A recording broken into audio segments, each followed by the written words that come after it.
Hi, everyone. Welcome back to our final module, Module 7 of our program, Emotion at Work. Let's just begin, as always, with a review of our last module. So in Module 6, we discussed the critical importance of scanning your external environment in terms of remaining competitive and anticipating potential threats and opportunities. We covered 6 critical skills that you will want to be developing among your team members.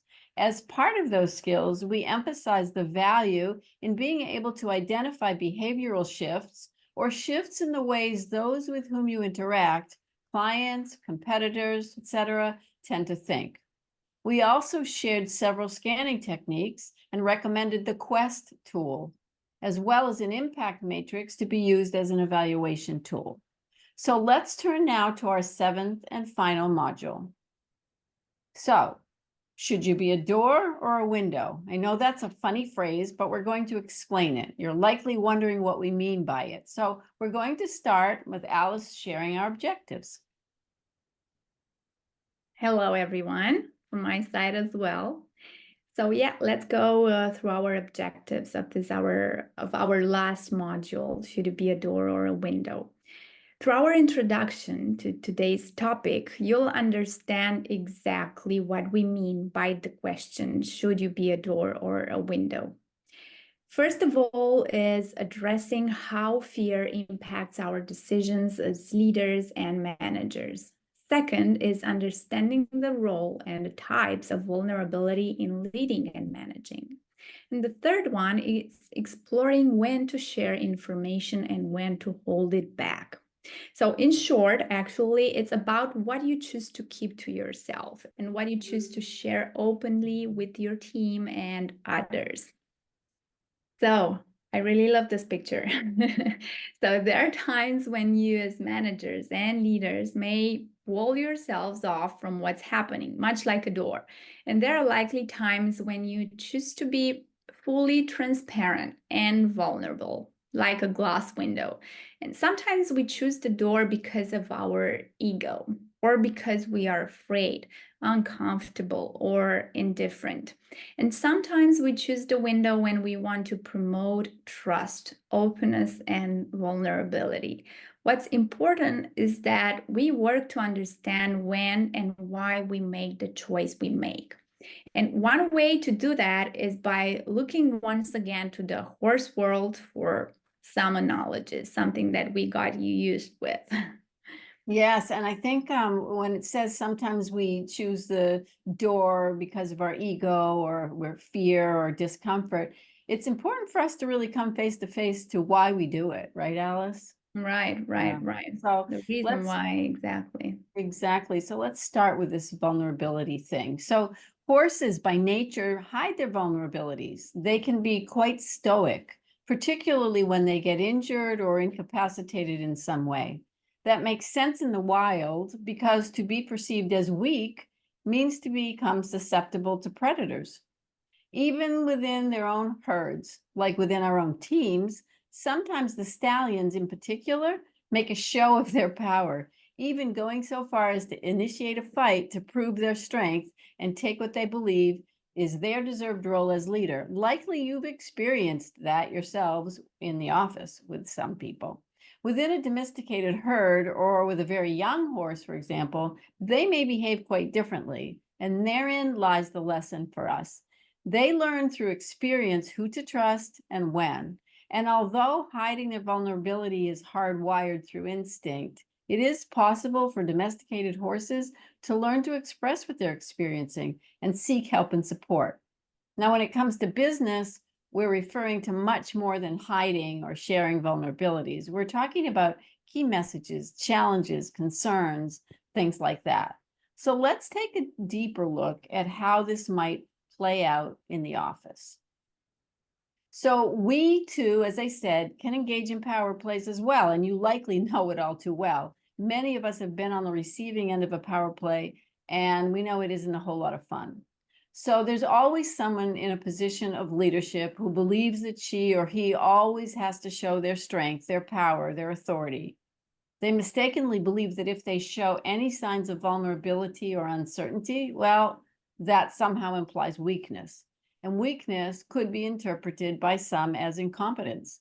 No leader wants to be perceived as weak and incompetent. So sometimes we behave like doors, blocking the flow of information rather than being open and transparent. This is where emotional intelligence becomes important once again. We have to first acknowledge our concerns around vulnerability and then learn to be vulnerable at the right times. And that often takes courage. What's more, some of us may perceive knowledge as power and therefore believe that if we share our knowledge or information, it somehow is going to dilute our power. Actually, that couldn't be further from the truth. Another scenario is a leader who's afraid of sharing information, for example, about an upcoming change that she or he knows will likely upset their people. So they become a door. They opt not to share what they know until it becomes unavoidable. And that may just be too late to keep the peace. These are just some examples of what it means to be a door, keeping people in the dark about what's happening. We want to share with you a story about Piloni. Piloni was one of our senior horses whom we recently lost. He was the herd leader, but very rarely engaged in power plays. In fact, I always said that he was the best leader. He was the best kind of leader. Alice, do you want to share this story? It's hard for I me prefer because I letting really you. miss him. Really? Are you sure? Of You don't course. want to talk because you're talking from your deep soul. But Okay. Oh, okay. All right. please, please. So this story is about vulnerability, and you see in the slide the little star, that's Piloni. He suffered a serious eye injury many years ago, and we came to his stall where he was quietly eating hay, and when he lifted his head, we could see that he had a really large laceration the whole length of his left eye. There's no possibility that he wasn't in pain, but he didn't show it.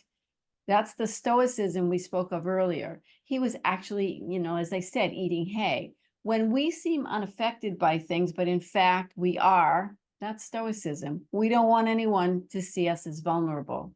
So let's fast forward about 12 months. By then, Piloni had undergone a series of very complicated operations to save his eye, all of which eventually failed and left him single-sighted. You may remember we talked about how important sight is for horses because they're prey animals. So you can imagine that both the loss of his eye and his increasing age, he was near 30 when he passed, he still was the herd leader. How do we know? Well, because he was the only horse in the herd who allowed any other horse to share his feed or his hay. But if they acted territorial or aggressive, he would make what we call in the horse world a snake face, to let them know that they were behaving inappropriately.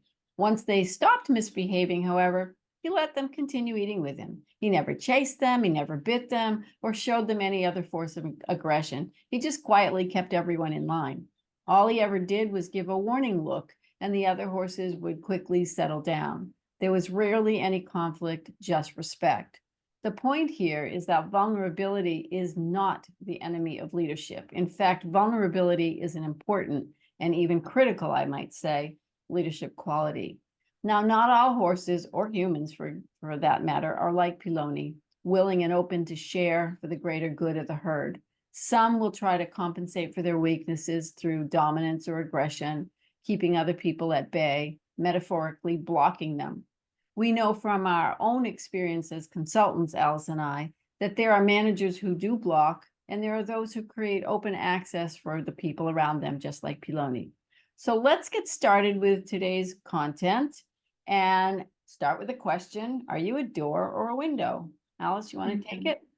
Sure. Thank you. It was such a great example of leadership, Yeah. Piloni's story. Yes, he really was Oh, someone special. yeah, I know. So sometimes it's important to refrain from sharing certain things with your team, at least for the time being. You may do this by keeping your true thoughts and feelings to yourselves, like the door. And sometimes it's important to let people in, to make them a part of what's happening. In other words, to be more transparent, like a window. And for example, when your team is part of an organizational change, you'll want to be open and transparent about as much as you can, sharing the aspects of the change you are sure of. On the other hand, you will want to refrain from sharing things that are not yet finalized, particularly if you know they will not be well received. That's very, very important. So remember, there is a difference between need to know and nice to know. Generally, when the choice concerns information that's likely to be perceived negatively, it may make sense to share only if it's need to know. In other words, if it is relevant to your team, and if not knowing it will have consequences.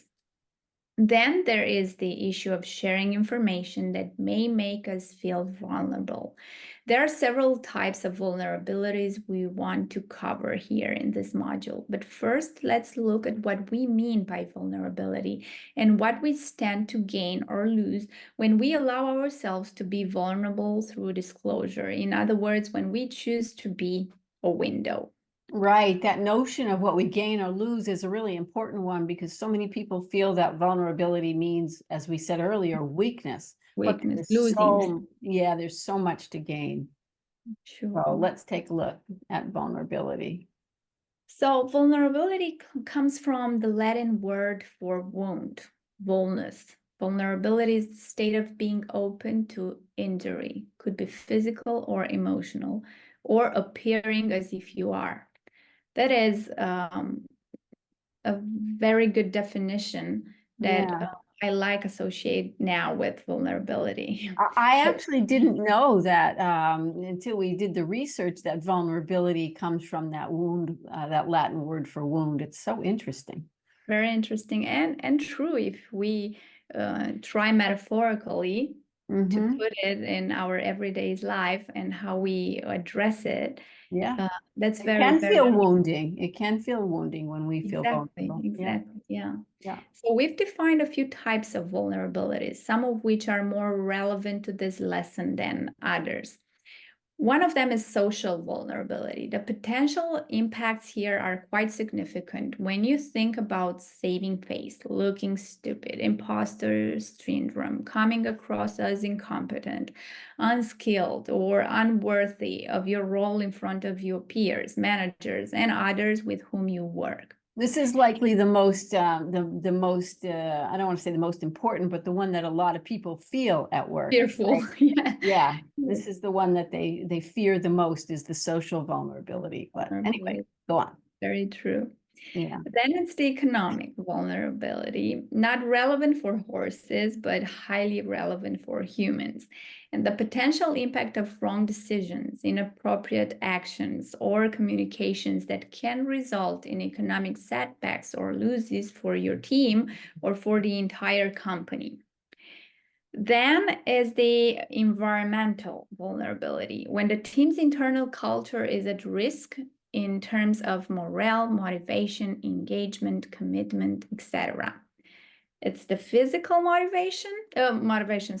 vulnerability is the potential for physical impact. And this may not be relevant for human unless your work involves physical safety standards and processes, etc. But it's highly relevant for horses.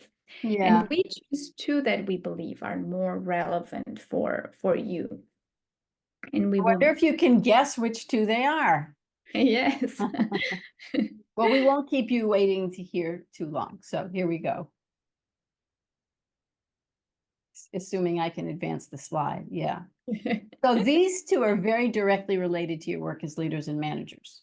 We captured some of the things managers may fear when deciding not to share certain things with others, like a door. And some of the tangible or material losses may seem extreme, yet people do fear them, and rightly so. So as you read through the lists, you'll likely find that you identify with some of these types of losses and have maybe even experienced some of them. So let's take a quick look. So material type loss, there's the human social and then the economic. So human social could be termination, demotion, transfer, being overlooked for a promotion. If you're the manager and you make bad decisions or you cause a catastrophe on your team, for some reason by not sharing or by sharing too much. And then the economic side of it, this is extreme and not likely relevant unless of course you're demoted or terminated, pay cut, company car, all the perks you get, shares, flex benefits. So those are the material losses. But I think in our situation, we're looking more about the emotional losses. So the emotional losses are often very significant. And usually what we see is that there is some fear of emotional loss when managers refrain from sharing information with others or share too much and find themselves having to deal with the repercussions when other people get upset or angry. So we see negative psychological impact, negative stigma, alienation, loss of status, confidence, demotivation, respect. And then on the economic side, lack of status, we see that again, financial insecurity and lack of self-worth. So both the social and economic vulnerabilities are likely to be experienced at work, but probably more the social ones are the ones that are the more common of the two. So let's look at some potential situations that may create the dilemma of whether we share or whether we withhold, whether we be a door or whether we become a window. So imagine a situation where a team member is going through a personal challenge, like a health issue or a family matter. If the person hasn't shared this information with others, of course, it would be inappropriate for a manager to share it with the rest of the team. But what if the person's work was affecting other colleagues and they were getting upset? Then the situation is not so clear cut. You'd either want to encourage the employee to ask the team for support because he or she is going through some personal challenges, or you might ask the employee for permission to share at least part of what's going on, or just the fact that the person may need some extra support right now without divulging the details. At the end of the day, respecting privacy when it comes to personal matters is crucial, yet the work does need to continue. So you may need to step in and work something out with the employee if their personal challenge is creating a major disruption. So let's take a look at another situation. Why don't you take this one, Alice? Yeah, so consider a situation in which there are rumors about a potential reorganization within the company. If the details are not officially confirmed and still in the early stages of discussion, sharing this information prematurely could lead to anxiety and speculation. In this case, it's best to wait until there is clear, verifiable information before communicating it to the team. You may be wondering how to address the rumors in real time. The best thing to do is to say that the comments are just rumors and that as soon as there is anything conclusive, you will give them a heads up. Meanwhile, remind them that speculation creates unnecessary and disruptive anxiety and concerns. Yes, we all know how the rumor mill works and how dangerous it can be, right? Exactly, So, exactly. best to stop it early, nip it in the bud, as we say. So, Yeah, yeah, right. okay. So the next one is about proprietary information. So imagine a situation where your company's in the early stages of developing an amazing new product or feature. The bugs aren't yet worked out, and there are still things to finalize. We don't need to tell you that revealing details before the formal launch could have devastating effects and that the utmost discretion is needed. In the horse world, horses are born dark for protection, like this little baby in the picture here, so they won't be easily spotted by predators. Only when they're bigger and stronger do they change color. This is a great example of how we don't put things that are important to us out there until we're sure that they're going to thrive and survive. That's an external example, and I think it's a great one from nature, but there are internal ones too. For example, legal and compliance issues. When information is about legal or compliance issues, obviously you need to be mindful of legal constraints. For example, discussions about legal actions, investigations, or proprietary information, you'll need to act in compliance with legislation governing those cases. Then there are HR matters, things that are related to HR, like salaries, promotions, disciplinary actions. evaluations need to be carefully considered. Confidentiality, of course, is important to build and maintain trust within the team. Most companies have pretty clear guidelines about sharing this type of information, and those guidelines must be followed so the matter doesn't become a legal or a compliance issue. And here's one other situation that's about feedback. It must be accompanied by an improvement plan. Yeah. And while it's important to provide constructive feedback for growth, openly discussing sensitive details about an individual's performance without a clear plan for improvement can be detrimental. And sharing performance issues without a thoughtful approach to addressing them can damage morale and hinder the employee's confidence, motivation, and development. So in this case, being extremely open and transparent about behaviors. Also, explaining what the employee needs to do to improve is absolutely necessary. Sometimes fear of an employee's reaction prevents people from sharing the tough messages, which not only misses the point, but is unfair to the employee. Let's look at some other examples you likely be familiar with, because you've seen other examples that are very well connected to what's in reality. Yeah. Before we go on to the examples, I just want to say another word about feedback. First of all, we have a course that's only about feedback. Secondly, what I want to say is, I don't know about you, Alice, but I've encountered some managers who, in the reviews, they just sugarcoat things. They're not very straightforward about the employee's performance. And so sometimes further down the road, when they get put on a performance improvement plan, the employee is shocked. They have no idea.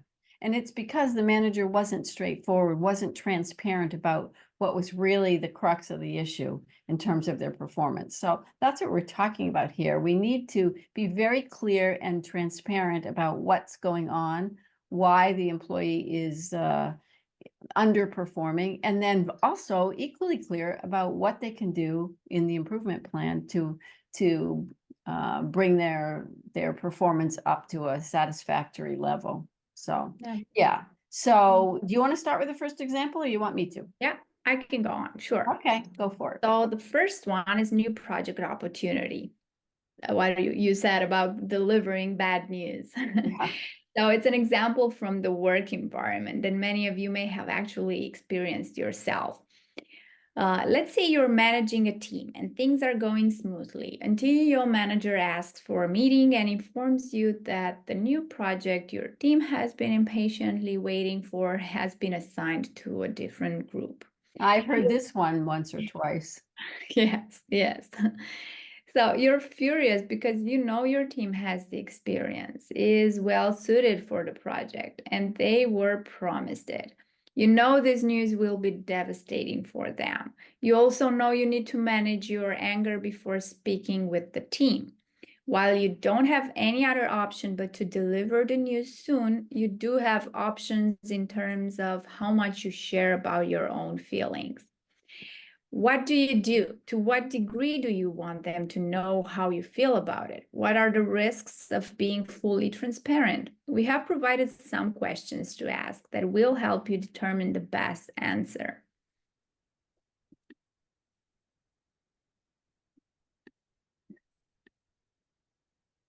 So, like in coaching, always ask questions to receive good answers. So, the first one will be, will sharing your anger make you vulnerable? If so, in what way and to whom? Will knowing that you're angry help your team accept the situation? Are you able to think of any positives in this situation? What will help your team move through this unwanted surprise? Anger or support? What are you afraid the team will do in response to this news? Leave, argue, give up? And what effect will their response have on you or one another? And if you're totally transparent and express your anger to your team, they may appreciate it in the short term, but on the other hand, they may see you as weak or uninfluential. It positions all of you as victims, and that doesn't help anyone, least of all you. And on the other hand, if you simply deliver the news and get back to business, or dismiss the issue as business as usual without addressing their obvious disappointment and anger, you run the risk of alienating them and losing their trust. And they will for sure need to process their disappointment or anger and will seek some level of validation from you as their manager. And Right. the truth, yeah, sure. Sorry, you wanted to say No, something? no, go ahead. So the truth is, you want to do a combination of both. It just isn't helpful for the team to know how angry you are. What is helpful instead is expressing understanding and empathy with their disappointment and working together creatively to find other ways, new ways to provide them with new learning opportunities and more stimulating work. And this is the essence of emotional intelligence. In other words, it wouldn't be appropriate to behave like a door, pretending that all is fine and shielding the team from your emotional response to the news. Instead, you need to be somewhat transparent, like a window, and emphasize with what they are feeling and thinking without jumping on the bandwagon with them. This is not an easy situation, and for sure it will test you as a manager. So let's take another example that relates to sales this time. Okay. So your company decides to discontinue an existing product, yet meanwhile, they expect you to continue to sell it and have asked you and your team to not yet alert anyone about their future plans to discontinue it. It's a product that your customer appreciates and relies upon, and you know they'll be disappointed to learn that it will soon no longer be available and no replacement product in sight. And you know, Alice, I was thinking for many people, this is kind of a moral dilemma, right? Right, I right. mean, I know you've been in sales before, so I can imagine it's kind of a moral dilemma that has to do with honesty and transparency, which is why we put it in here as an example. So as a salesperson, of course, relationships are everything, yet so is the ability to maintain target sales levels. From a personal side, you may want to be a window and share the news so your customer can prepare by beginning to look elsewhere for a similar product. But at the same time, the risk for you might be loss of sales and the danger that you might not meet your targets. In addition, if management learns that you shared the information prematurely, you may experience some negative repercussions.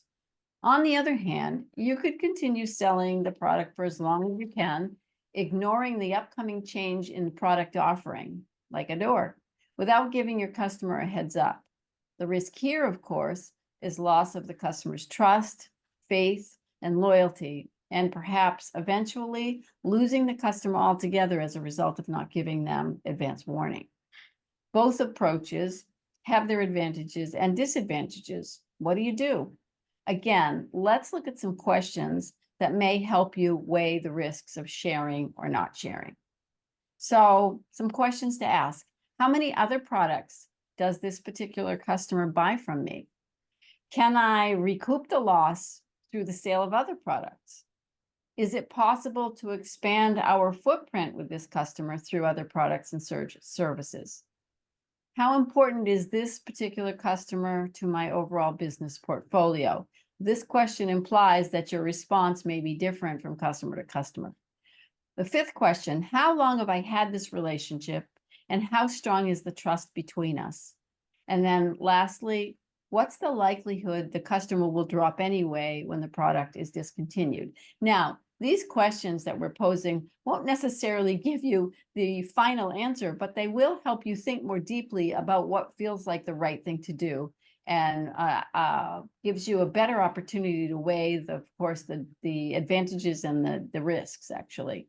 So in this case, one hybrid option, depending upon how you answered the questions, could be to ask for an exception for a key client, one whose longstanding relationship with you represents a significant percentage of your sales. The answer may depend in part on your comfort level with risk and also your personality. Some of us are wired more toward relationships and others toward outcomes. At the end of the day, though, There is no hard and fast rule, but it does help to weigh out the advantages and disadvantages before coming to a decision.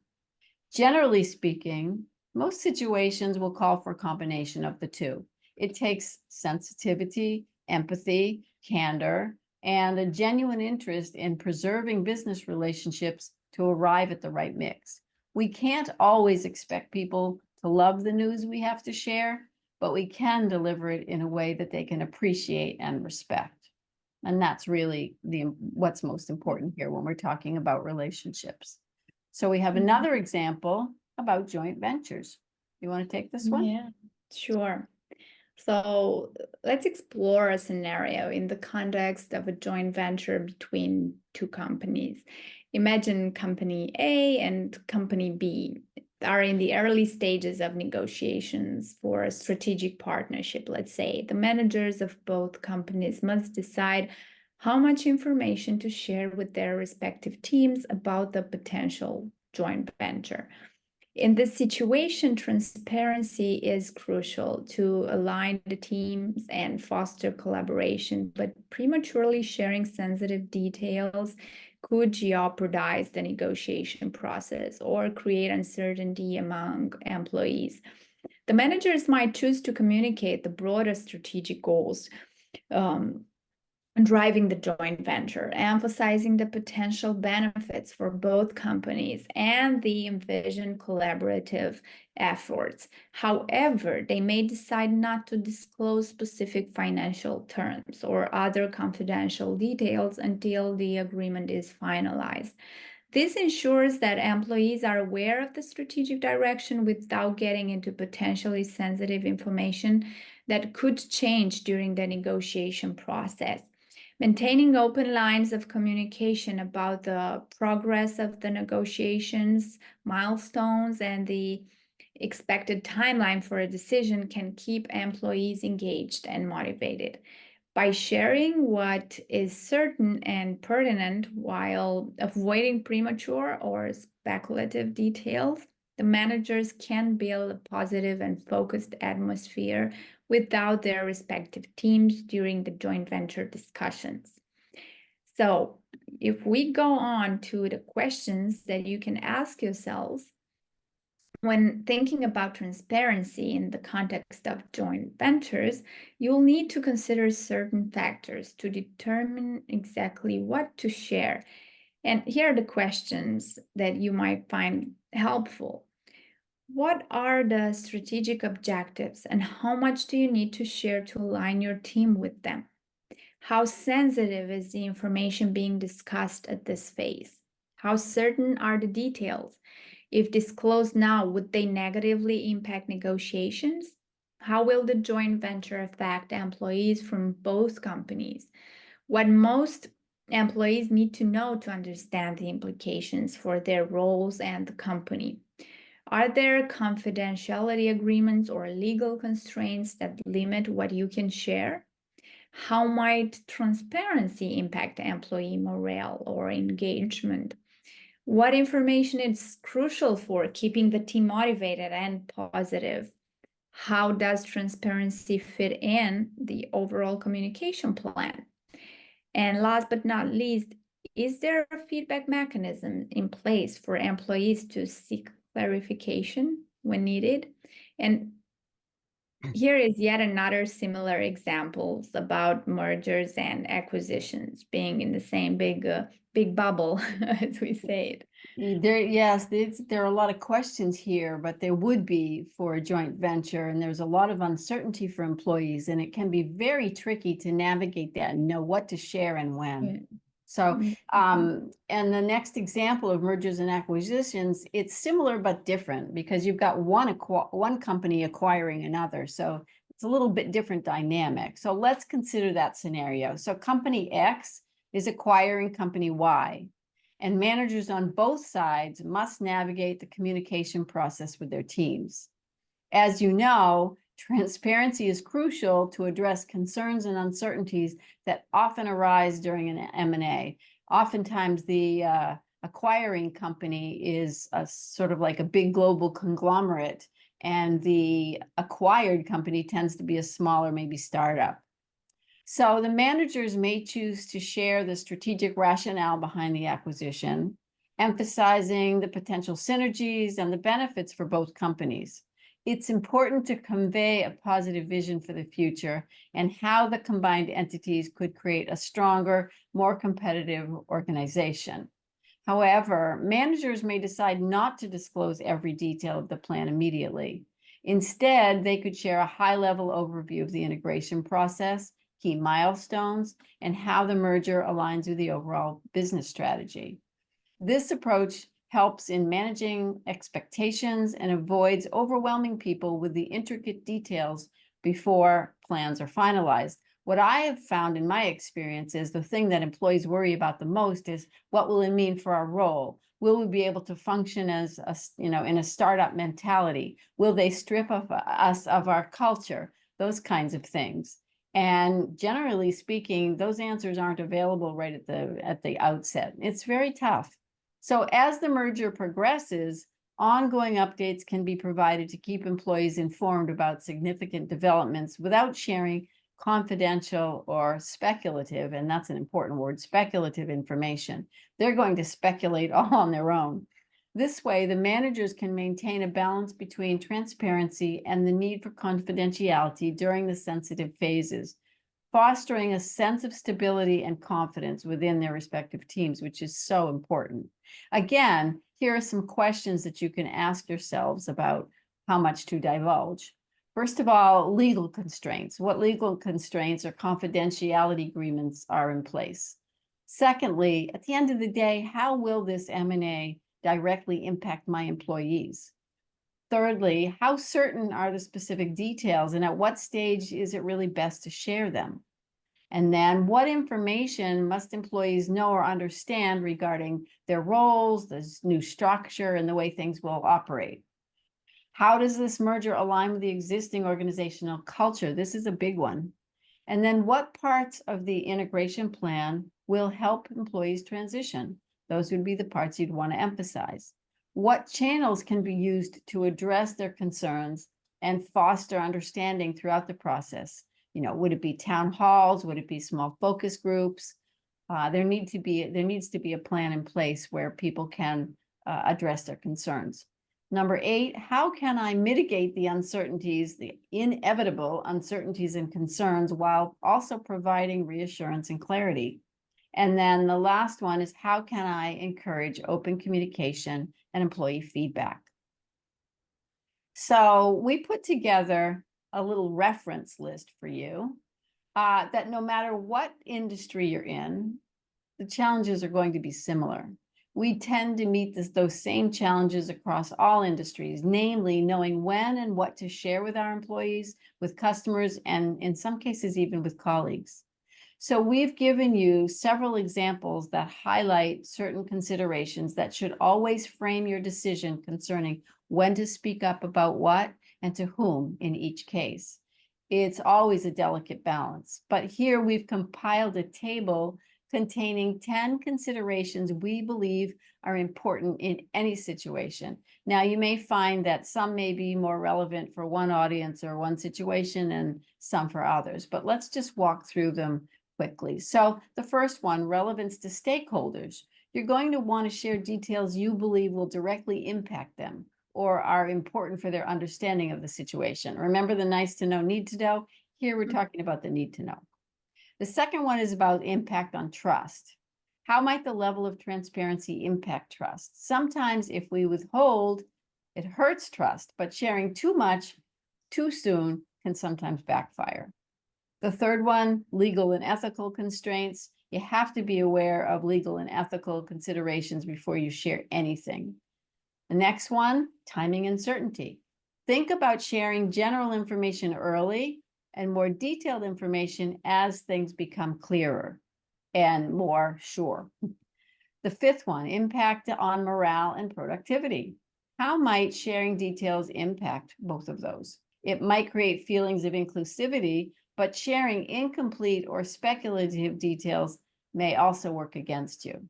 And then there's the issue of communication channels. Choose them wisely. Sometimes group sharing is best, sometimes one-on-one is better. I would say face-to-face is going to be more advantageous than electronic mediums, but again, it depends on the messaging. The seventh one, feedback mechanisms. It's important to have feedback mechanisms in place. Which ones would help? Well, encourage people to ask questions and air their concerns, and of course, address those concerns quickly. So whatever mechanisms will allow that to happen, those would be the ones you would choose. And then there's the issue of considering cultural differences. Different cultures may experience different things in terms of communication, transparency, and so forth. You're going to have to be sure that you've considered these differences in your communication. And then employee readiness. Not everyone will hear messages the same way.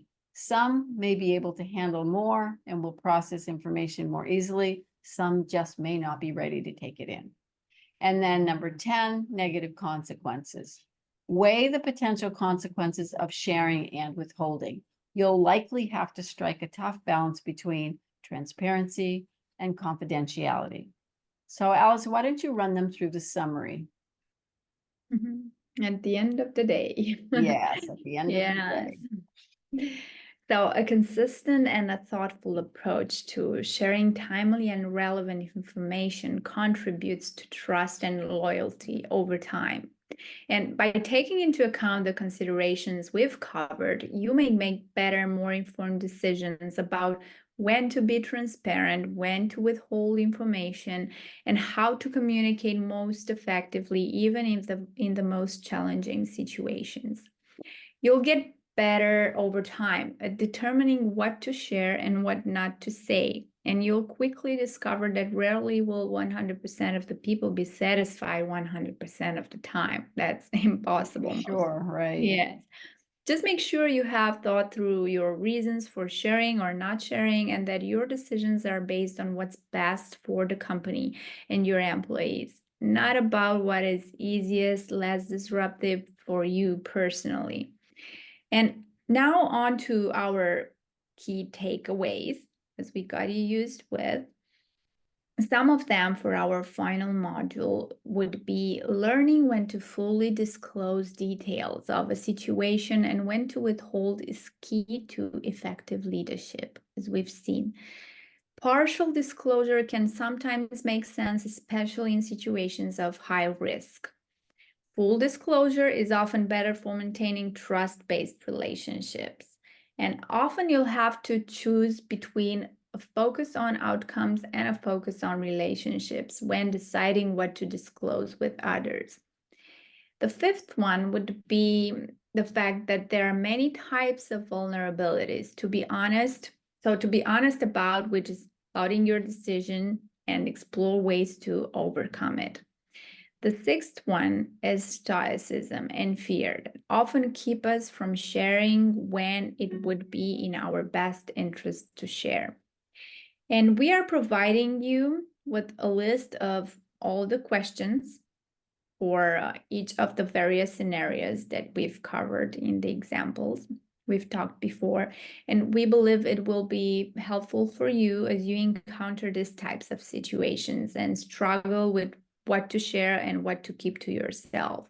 I think we'll also include that table that shows the 10 considerations that span all kinds of scenarios. We'll include that too. Yeah. Yeah. Yeah. So we always end with some guidelines for practical application. And this time we don't have a specific homework per se, but we do have some recommendations. Yeah. So here are a few things to consider as you face the decision of being a door or a window. Trust your employees to handle hard messages. I always say that our employees are just like us. We all put our pants on one leg at a time in the morning. Just because we have a higher position doesn't mean we're any different, right? The second one is to be vulnerable at times. Allow your vulnerability to show through. The third one is to speak when you can speak with confidence. And then lastly, remember you're a leader and it's your job to represent your company well. So much of leadership, as you know, is situational. We started this course talking about situational or adaptive leadership. That's why in this last segment, we're going to ask you to identify some situations where you've struggled with what to say, when, and how to say it. It could be a situation you're currently facing, or it could be one that comes up in your memory. Maybe you didn't handle it as well as you would like, or maybe you handled it really well, and there's a lot to learn from that experience.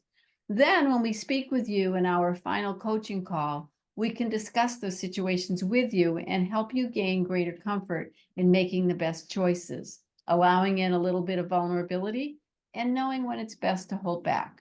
So sadly, this wraps up our 7th and final session. We have one more quote for you. So the quote is, "Failure and invention are inseparable twins. To invent, you have to experiment. And if you know in advance that it's going to work, it's not an experiment." So this quote is about being brave enough to experiment with your own leadership, trying things that take you outside of your comfort zone and expand your emotional intelligence. Before we leave you to put into practice everything we've covered, we wanted to share a closing thought from the two of us. Leadership and management are not exact sciences because each of you is unique. Each of the people with whom you interact with in the course of a day is also unique. Therefore, the chemistry between you will all be unique. Your development, therefore, depends upon a series of experiments. Through those experiments, your what we call resource library will grow. Your emotional intelligence skills will strengthen, and you'll get better and better at responding to whatever's coming at you in the best way possible. We hope that you will continue your learning journey with us and invite you to reach out when and if you encounter a hiccup or something you need some help overcoming. I speak for both of us, but I'll let Alice say it herself, but I think I speak for both of us when I say thank you. It was both an honor and a privilege to accompany you through this program. We so look forward to our final coaching call, so don't forget to schedule it. Alice? It was a joy having you learn with us. And as Nikki said, I actually dare you to think outside of your comfort zone and outside of the box and to expand your emotional intelligence. Yes, and maybe we should encourage you to go out and pat a horse. Well, yes, yes, it's therapy. It's pure therapy and inspiration. Yes, it is. So Yes. thank you all so much, and we look forward to our final call with you. Yes. Take care. Thank you too. You too. Bye-bye.